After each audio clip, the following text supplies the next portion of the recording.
You have an Ellis County Constable by the name of Curtis Polk Jr. He was duly elected in that position. Now, this brother went to the office. He thought he was going to have an office. And I want you to see what one sister, and thank God for her, for going to talk with this brother and show exactly what he was dealing with and what he had to do to even be doing his job. Now, being a constable is an elected official, so he's supposed to have what any other constable is supposed to have. Let me go ahead and roll this clip. This is Constable Curtis Polk Jr., and we're thankful for you allowing us into your office, and along with others, their office as well. So hang on for me 1 second. I'm going to let Curtis show us his office. You want to just start showing us the conditions? Well, let me just show you here. This is the outside of the door. This is his mates. It looks like you can come through this door. It's not very secure. Well, I guess it is right here with them. I'm here. Okay, so Curtis, you want to go ahead and show us around your office, kind of your conditions right now? All right, my office consists of, just my computer and my printer.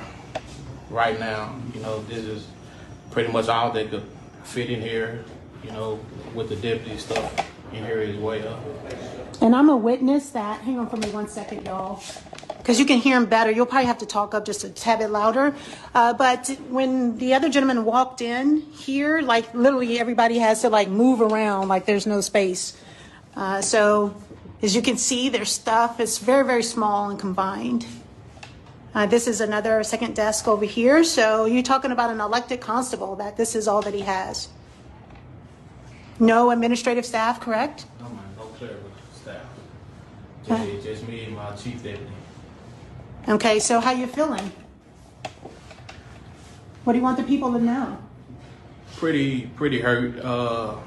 Like I say, I believe it was other moves that could have been made where I could have had a private office. Every elected official here in this county has a private office except for me now. It is an office that is open right now in this courthouse that we could have. Hang on for me 1 second. Hang on, y'all, 1 second. He's showing you what is open and unsecured. Can you tell us what we're looking at? In here, in this basement, is pretty much where my stuff is being stored at because there's not enough room in that office to house anything. These are my supplies here. And over in this corner, I have a couple filing cabinets that I have, important documents in that is open to anybody at all times because all they have to do is come to a stairwell and come down and they'll have access to my to all my paperwork and stuff. Wow, so his paperwork is basically accessible to the public. Like literally you can just, it's like a little storage area. That's all it is. You can't even get in here. Literally he has to bend down because at the top of the stairs right here. And that's his filing cabinet. Wow, it's pretty poor treatment. All right, y'all, look at this. There it is. That's in his office. What y'all think about that? How y'all feeling? And look at the sign. Look at the sign, what it says, y'all. Just, have we learned from history? Obviously not, because they're still at it. You see this? They're still at it, y'all. So you saw that sign up there, biggest day, Negroes.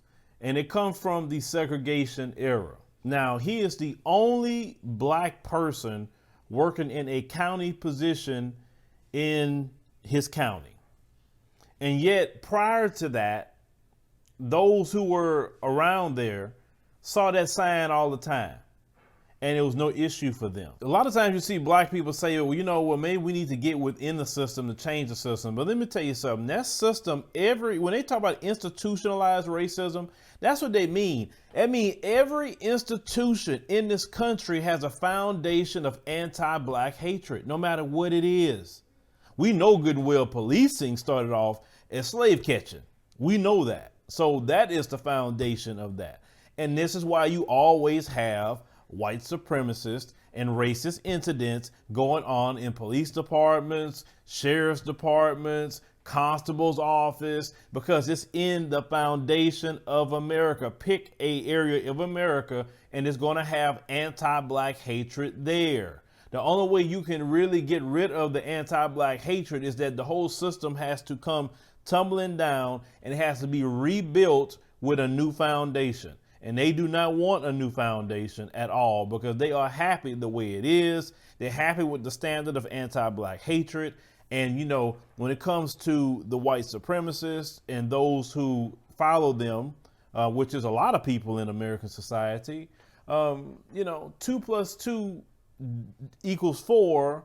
But when you tell them 2 + 2 = 4, they say you don't like them and you hate them because telling the truth, you know, even when I mentioned 2 + 2 = 4, it's like, you know, a simple math problem. The truth is 4, but to them, the truth is hatred to them. The truth is oppression to them. You know, and I don't know why they always try to say, well, you know, y'all don't like us, or like y'all the last people to be worrying about it. Somebody like you, you know what I'm saying? If you treat people right, maybe people would like you a little bit more, maybe. But you see what this brother was going through, and he had to speak out, and that is a good thing. Because if he would not have spoke out at all and never said a word about anything, he would still be in that little corner where he was at. He still has to go in there and see Negroes propped up there, and these, you know, folks keeping it like a shrine in front of him. You understand what I'm saying? So this is the thing. Now, they said that he has gotten a new office now. They said, and they're going to do something about that, you know, Negro sign. But why does that have to come to social media? Let me tell you something. Social media is one of the most powerful tools that any of you have. Those of you who could be police officers, those of you who could be in the fire department, those of you who work in any kind of job where you're being discriminated against. When you have video and you take it to social media, you better understand that's where your power lies. You see, the local media, they wash their hands with each other, okay? So they're not going to call them out. That's why you come to social media. As many people you could spread these videos to, and it was, now when this video came out, it became a national outrage, and rightfully so, and a worldwide outrage at the same time. And I say, you know, one of our jobs is to expose the white supremacists to the world, constantly keep an exposure of them, because they do not like the world to see them in action. For instance, with George Floyd, they didn't like that attention like that. That's why all these corporations say, hey, we support black people, Black Lives Matter, like that. We gonna give money to black people, you know, because they don't want to be the ones caught up and saying, oh, you support that? See, when it comes to money, they quick to try to give money out. And like any company, and I'm still believing this, any company that came out here during that time and George Floyd said, you're going to give some resources to black people, hold them to account. Because I sure am. I want to know where the money at. And don't just say it during the time period, then also you don't do nothing about it. Or you use that little trick language and say, well, we're giving it to minorities. Now, minorities didn't have that happen to them. There was a black man and black people suffering that mess all the time.